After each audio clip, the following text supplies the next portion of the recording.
జాతక జ్యోతిష్ శాస్త్రం మొత్తం ఖగోళ శాస్త్రం, మానవ జీవితానికి సంబంధించింది కాదు. అది మొత్తం సమాజ జీవితానికి సంబంధించింది, మొత్తం భూమండలానికి సంబంధించింది.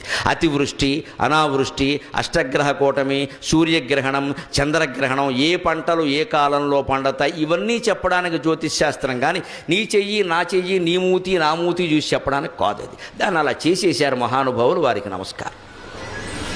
ఎందుకంటే వ్యాపారం చేయడానికి బాగా వీలు, మనిషిని ఎంత భయపెట్టేస్తే అంత వీలు.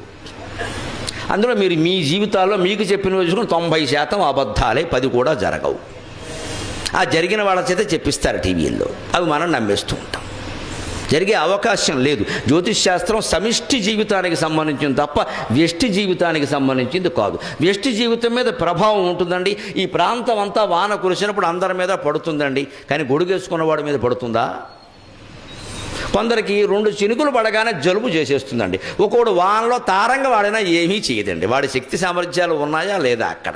జ్యోతిష్ శాస్త్ర ప్రభావం కూడా అంతే. స్థిరమైన సంకల్పం, భక్తి, జ్ఞాన వైరాగ్యాలు కలిగిన వాడిని నవగ్రహాలు కాదండి 18 గ్రహాలు ఉన్నవాడిని ఏం చేయలేవు. మొహమాటం ఏం లేదు ఆ విషయం. వెంకటేశ్వర సుప్రభాతం సహా అన్నింటిలో ఉంటుంది, మీ ధైర్యం కోసం చెబుతున్నా. సూర్యందు భౌమ బుధ వక్పతి కావ్య సౌరి స్వర్భానుకేతు దివిషత్ పరిషత్ ప్రధానాగ త్వద్దాస దాస చరమావతి దాస దాసాక శ్రీ వెంకటాచలపతే తవ సుప్రభాతం. సూర్యుడు, ఇందు చంద్రుడు, భౌమ కుజగ్రహం, బుధగ్రహం, వాక్పతి బృహస్పతి, కావ్య శుక్రగ్రహం. సూర్యందు భౌమ బుధ వాక్పతి కావ్య శౌరి, సూర్యుని కుమారుడైన శనీశ్వరుడు శౌరి అంటే. స్వర్భాను రాహువు, కేతు, నవగ్రహాలు. ఇంతకు మించిన 10వ గ్రహం ఏది లేదు. 10వ గ్రహం ఎవడైనా ఉంటే ఈ జాతకం చెప్పించుకుని వాడే 10వ గ్రహం.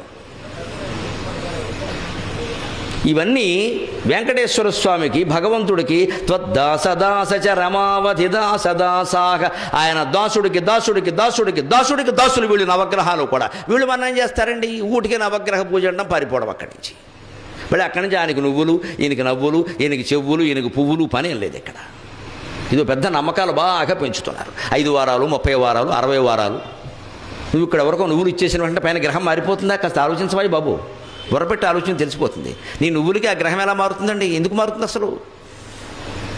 అది మొత్తం సమిష్టి సృష్టికి సంబంధించిన విషయమా. కానీ ఖచ్చితంగా అదే జ్యోతిష్ శాస్త్రంలో చంద్రగ్రహణం కానీ, సూర్యగ్రహణం కానీ, గ్రహకూటమి కానీ, ఈ ఇతర అతివృష్టి అనావృష్టిలు కానీ ఎలా రాశారో అలాగే జరుగుతున్నాయి. మీరు గమనించాలి. ఒక చుక్క తేడా లేకుండా, సెకండ్ తేడా లేకుండా కరెక్ట్ జరుగుతాయి.